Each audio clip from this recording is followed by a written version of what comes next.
Hey, everybody. It is Trags once again. Mike Petraglia back with another installment of Red Sox Beat on the CLNS Media Network. It is my sincere pleasure to welcome back the one and only Ian Browne covering the Red Sox for MLB.com. Ian, I'm glad to see your smiling face and that backdrop, whether or not it's real or computer generated, I don't care. It's a good sign that you're down in Fort Myers. Yeah, I'm not at the ballpark right now, but I have been there for the last several days. So that's a big step from where we were last year at this time when, we wondered when baseball was going to start. Let's get to the news of the day, Ian. Unfortunately, Chris Sale was not able to talk to the Red Sox during the lockout, which ended, of course, last Friday. And because of that, he was not able to officially inform him. I found this interesting in your story on MLB.com. Wasn't able to officially inform the team that he had a stress fracture in his right rib cage until the CBA was ratified and he could officially talk to the team. And that news, of course, broke on Tuesday when Chaim Bloom met with you guys in the media. Yeah, so the lockout ended. It was March 10th. Thursday night, basically 6 p.m. The owners ratified the CBA, and then I think it was right around then when teams were told, "All right, you can get in touch with all your players now." So it was just a free for all. And then Cora and Chaim Bloom called Chris Sale, and Chris Sale felt really bad because he's like, I had to tell them about this injury. It's probably the last thing they wanted to hear. Right. It's not a good thing. I don't see him pitching for the Red Sox before May 1st. I think May is the best possible scenario. This happened about a month ago. It'll be 4 weeks on Thursday. And, Chris Sale said himself, like, broken bones take 6 to 8 weeks to heal. That's a universal thing. And we all know that, rib injuries can be tricky. So you figure best case scenario is that Sale starts throwing in 2 to 3 weeks, maybe opening day or a little before, and then he gets back at some point in May. But not a good way for the season to start for the Sox. Chaim Bloom said on Tuesday or Wednesday, forgot what day it is. That's what March Madness will do to you, by the way. He said said this week that we're talking weeks, not days, before Sale even gets a ball in his hand, right? Yeah, I mean, like I said, it's going to be a minimum of 2 weeks before that bone is all the way healed. So I'm sure what's going to happen, Trags, is in 2 weeks they're going to do another MRI, their CT scan, X-rays, or whatever, to see, how the image looks now compared to when it first happened. So that'll be the first step for the bone not to be broken anymore, and then he can start playing catch, and the build up from there. He can start playing catch from there, but it's going to take a while to build back up because the old saying. As long as you're down, it takes that many days to build back up. So it's going to be a while. This isn't going to be like he's going to miss one start thing. And the other thing, not to interrupt you, Ian, but that's my prerogative. It's my podcast. But the issue with Chris Sale is he's not drop and drive. As Chaim Bloom also pointed out, he is a rotational pitcher. And what that means is he slings the ball. He's got a very, everybody knows he's got a very thin frame, but he generates an incredible amount of torque by rotating his upper torso. And that is going to put even that much more strain on his rib cage. And another reason why it has to be full strength when he comes back. Do you, or does anybody in the organization, you think, have an issue with him throwing live BP at Florida Gulf Coast University? No, I mean, they can't because look, these guys weren't allowed to be in contact with anyone. So, a lot of pitchers all around baseball were throwing live BP, trying to, if anything, they would probably be happy that he was trying to do everything he could be and not just sitting around during the lockout. Ground running. Oh, there's a lockout. We don't know when it's going to start. The Red Sox guys, it was a whole camp of guys. It was Sale, it was Pivetta, it was Matt Barnes, some of the minor league guys. So they had a raft of guys over there. And Chris Sale called this just a freak injury. So the shape of it for him was that he said he spent his whole winter and spring rebuilding arm strength because that was something he lost in the time he missed due to the Tommy John surgery. So he was really excited about the way he felt this spring and the way the ball was popping. And, I think he's still going to have a good year. It's just not going to be a full year. But yeah, he was, that was what he was pretty bummed about, just after the foundation that he's built for the season. Well, once again, we have the one and only Nate Eovaldi thrown into the spotlight of the Red Sox, if you will, of their rotation. He has always responded. He's been one of the more unheralded stars of the Red Sox in the last 20 years that I can remember. Unheralded because when you think of guys that can become dominant or become key figures in the rotation, you don't always think Nathan Eovaldi. And this is just another example. He was tabbed the opening day starter by Alex Cora on Wednesday. So talk a little bit, Ian, if you would, about Nate Eovaldi getting the call to be the opening day starter. Yeah, just first of all, I really think that Nathan Eovaldi was going to start opening day, even if Sale was healthy, because I think this was going to be a reward that Eovaldi anchored the staff last year. He didn't miss a start. He was their best guy in the playoffs again, second playoff run in a row that he was their best guy. So I do believe that he was pitching opening day no matter what. But he really has been a steady horse for them. And this guy is just a workout maniac. I mean, nobody works harder in the weight room. They're on his craft. He just goes about it very quiet. He doesn't seek attention. And I think Dave Dombrowski took some heat for that contract. The first year when Eovaldi had an injury early, and then they moved into the bullpen and back to the rotation. He really had a tough year, but that was really the price they paid for how they pushed him in 2018. And nobody wants to win that World Series ring that they wouldn't have won without him. But yeah, the COVID year, he was very good. Last year, he was even better. And now they think there's no reason to think that this year, if he stays healthy again, he won't again be kind of the anchor to the starting rotation, probably lead them in innings this year. That's where I think it hurts. Sale's injury really hurts, because if you put Sale and Eovaldi at the top of the rotation, that 1-2 dynamic is much different than having Nathan Eovaldi and, all due respect to Nick Pivetta, and maybe Nick Pivetta takes a big step up this year. What about Nick Pivetta? Yeah, no, I have a good feeling about Nick Pivetta. This guy, this guy's a bulldog, man. I think he showed the world got to see a little bit of him in the playoffs last year. We remember that 13 inning game against the Rays where he came out of the bullpen and threw 4 just shutdown innings and was just all fired up. He's an emotional guy.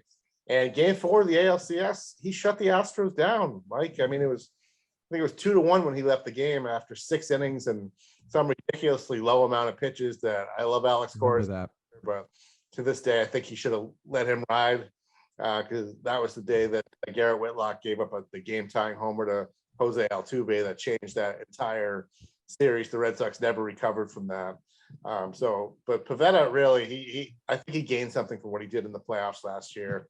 I think he's going to take another step forward this year, but not a lot of people talk about how much they're going to miss Eduardo Rodriguez. I think that's a sizable loss for this team, especially now with Sale. I know Erod could drive you crazy with his inconsistency at times, but this guy did a lot for this team. He gave you innings. They are going to miss him. So now, Trags, you're counting on Michael Wacha. You're counting on Rich Hill, who we're all familiar with, but he's 41, 42, right? Yeah, 41, 42, somewhere around there. And you're going to count more on these young guys.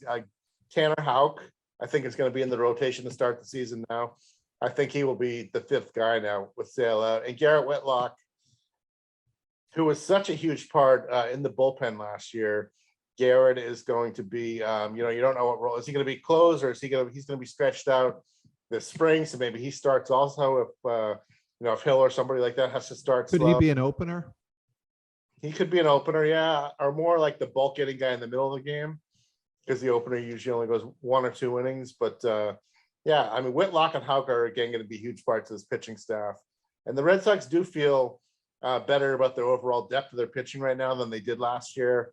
And that's why they went out and got Wacha and they got Hill, and they expect that both Whitlock and Houck will take another step forward as young guys who were really thrown into the fire last year. So, they think that maybe they can withstand the loss of Chris Hill for a month. And, I know the starting pitching market is kind of dried up right now. Right. But maybe Bloom finds somebody on the trade market, or you find somebody he can sign that can be like a little bit of a placeholder also. All right, let's talk about Jake Diekman and Matt Strom.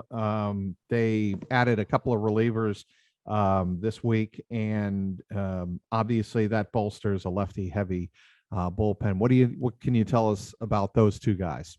Yeah, what the Red Sox really, this with this 3-batter minimum thing, Trags, the loogie as they call them. Yes. they've really become outdated. I mean, you're not going to see Tony Fosses anymore. In more current times from our day covering the Sox, Mike Myers, you're not going to see guys like that just aren't useful anymore. As long as the team has pinch hitters that they can hit for those lefties on the bench, those guys are going to be useless. So what the Red Sox tried to do was go out and get lefties who have pretty identical splits against lefties and righties in their career. So they think that Diekman and the other guy, Strom, who's lesser known, mainly because he's had a knee injury that's really kept him from doing anything much the last 2 years, but they really like him. Strom's more of a middle guy, like a swingman type of guy who can, like you said, maybe an opener, a guy who can give you 2 or 3 innings, where Diekman's a traditional kind of 1 inning guy, even got a little taste of closing last year. So, they think those 2 signings give them a little depth. It does seem like the balance of the bullpen is a little off kilter right now, because you have Diekman, you have Strom, you have Josh Taylor, who was excellent, one of the best left-on-left guys in the major leagues last year. And you still have Austin Davis, and you still have Darwinson Hernandez. So you got to think they're going to trade, 1 or 2 of those guys. They're not going to carry 5 lefties in their bullpen. No, I mean, start the season. I mean, they obviously like these guys. So I think maybe, I think Darwinson Hernandez is a guy who was a big name when he first came up, but just has never lived up to it. So I think that's a guy you could see him moved before the season starts. Speaking with Ian Browne of MLB.com, doing a wonderful job of covering your hometown Red Sox for MLB and RedSox.com. You can follow him on Twitter, Ian M. Browne, with the E at the end, all one word. I get it right? I did, right? You did, always try.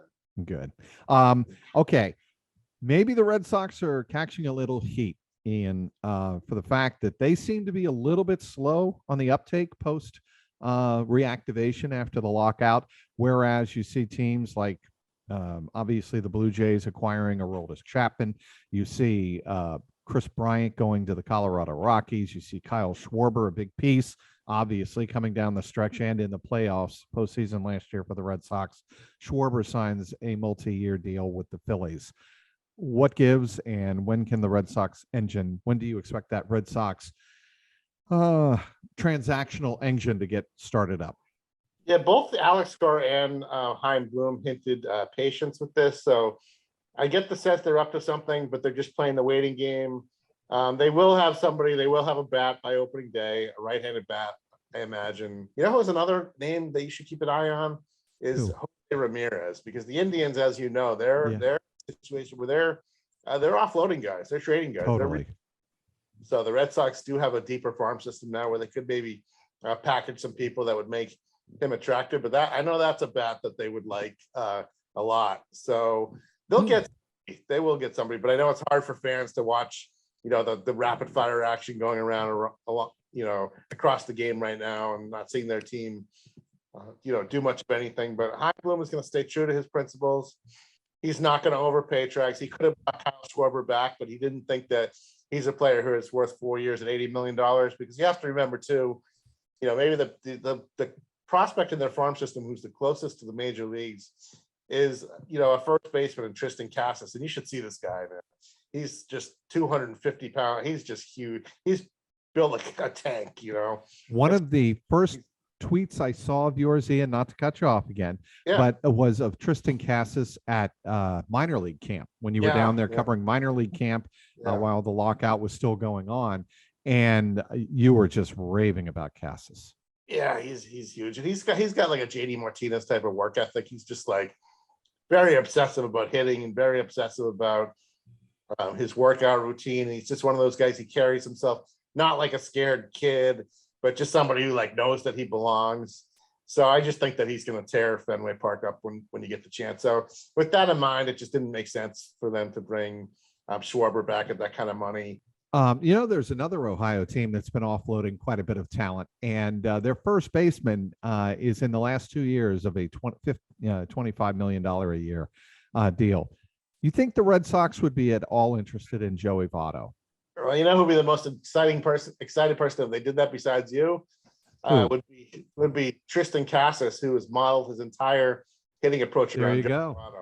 Votto. Yeah, I mean, he loves Joey Votto. So for him to be able to be around him, I mean, I don't really see it now because they trade JD Martinez, because right now they have a little bit of a logjam. They have JD back as the DH for one more year.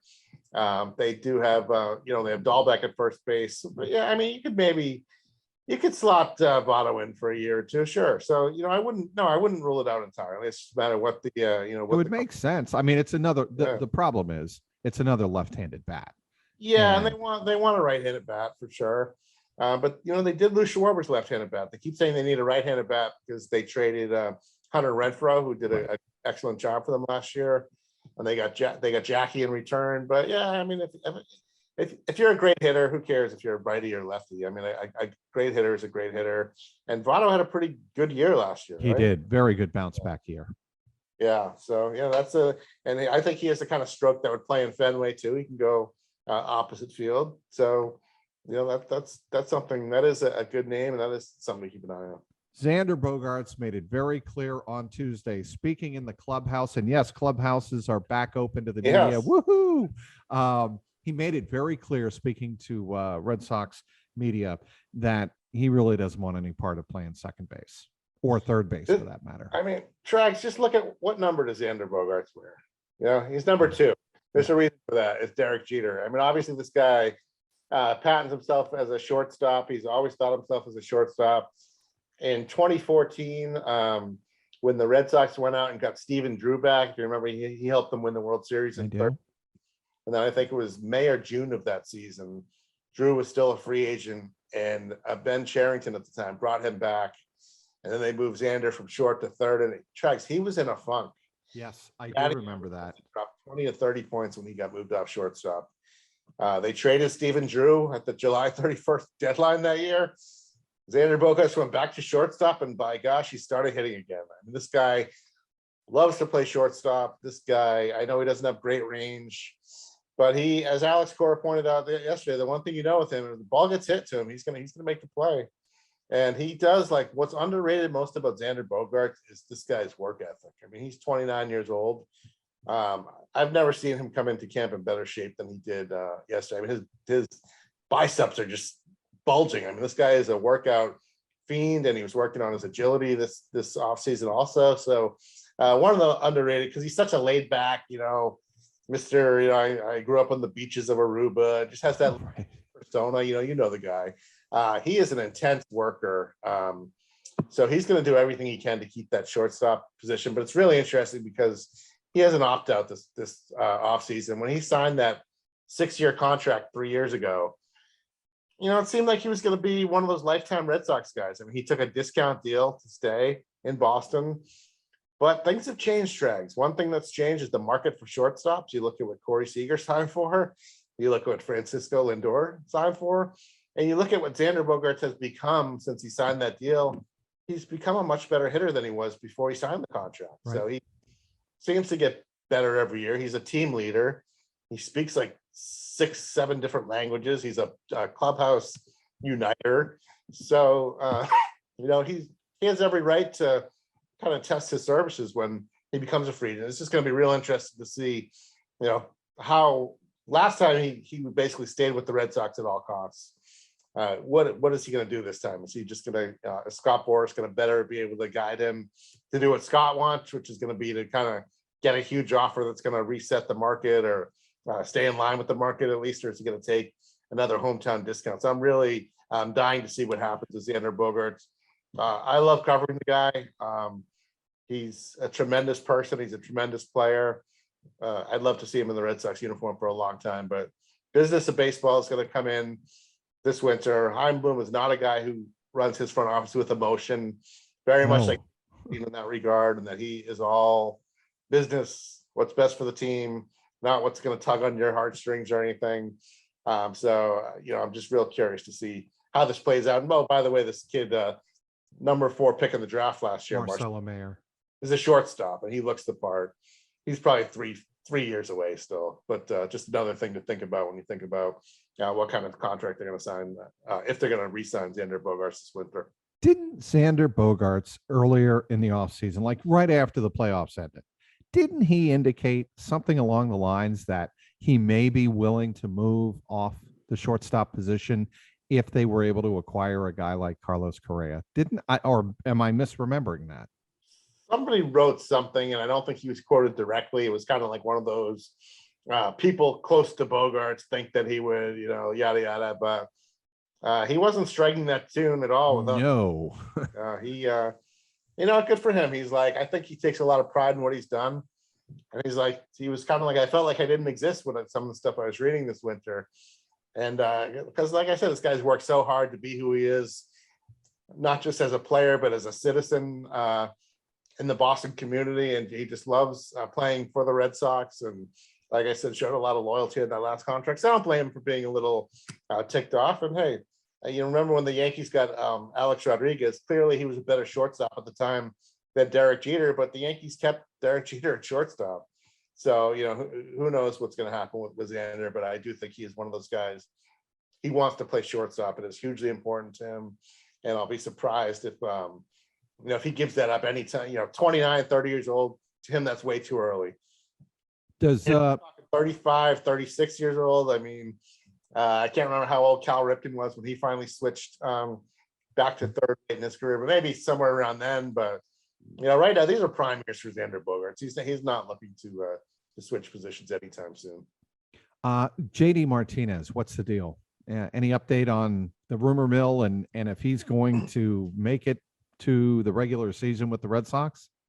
Yeah, I get that sense he is. I mean, he's a crucial part of what they do right now, and he's got a year left on his contract. He could have opted out for a third year in a row, and he ended up staying. But this guy, man, he's a pro.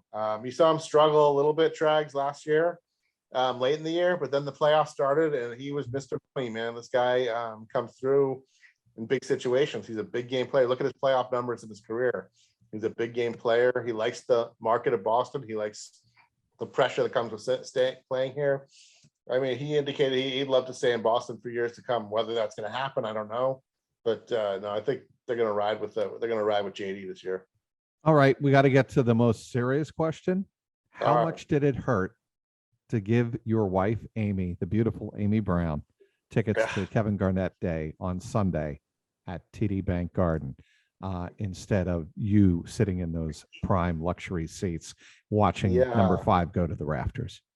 That hurt a lot, Track. Not giving it to Amy, but just the fact that I had to miss that game because I got my tickets for that game months ago. As soon as they announced that KG's number was going up there. I mean, I'm a big Celtics guy, and KG is probably in my top 5 favorite Celtics of all time. I mean, this guy, he might have even raised a stature after that show we put on the other day with that retirement speech and all that.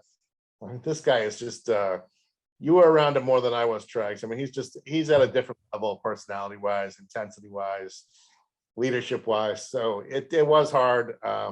But it was just the timing, man. The lockout ended. It's just like I was already down in Florida, and I was like, was I going to fly back up north right when everyone else was flying south? It was just a weird feeling. So I missed the game, but I did enjoy watching it. It was streamed on the wonderful NBC Sports Boston. They streamed the whole ceremony live.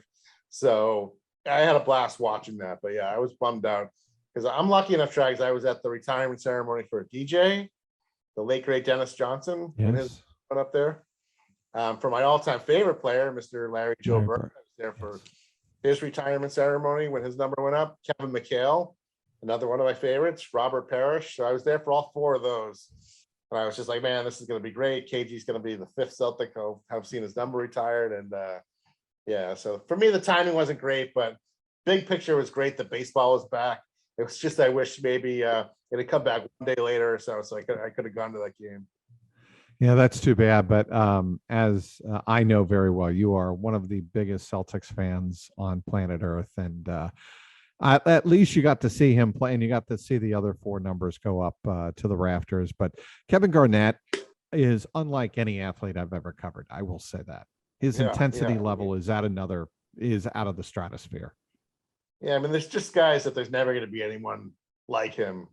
And, like you see, like Jordan, and to a degree, Kobe and LeBron are a little bit like him and the star power. But there's certain guys, and KG's one of them, you're never going to see another player like that. You're never going to see another Bird either. Just the style. You know what I'm saying? I'm not saying there's not going to be anybody better, but just the style of play, the personality, the no nonsense personality. KG, man, just the intensity there. I've never seen it. The intensity is what makes him one of the 10 greatest defensive players in his prime of all time. Yeah, you agree with that? We all knew how great a player he was when the Celtics got him, but I don't think, not watching him play every game, you don't know about a guy's level of intensity. And Mike Gorman's speech the other day for the number retimer, he said that he saw this in the first exhibition game that KG played. The Celtics were in Rome, and he said that he was playing this like it was Game 7 of the NBA Finals, and he was yelling at teammates to go here, to go there, and that was, that said something to me about who this guy was. He just never took a practice off, never took a game off, and just can't say enough good things about KG and what he brought to the Celtics. Well, it's been fun catching up again, Ian. I want you to get make sure you put sunscreen on, for God's sake. Yeah, we need to protect that skin of yours so it doesn't get too burned. I've been putting on the 30 every day. I'm good. That's good. You know how I sometimes did not put sunscreen on, and Theo Epstein. Yes, I remember one time in particular. Yeah. Yes, out on where the bench used to be. It's been moved since in front of the clubhouse. But Theo Epstein said, and I'll clean it up. What the hell, Mike? What the hell happened to you? And my legs literally were lobster red because from the day before, I did not put the sunscreen on when I was down there, going around to the different fields as outside JetBlue, and it was a mistake I'll never make again. I'll tell you that much. Yeah, well, I will keep the sunscreen going though. I promise. That's good.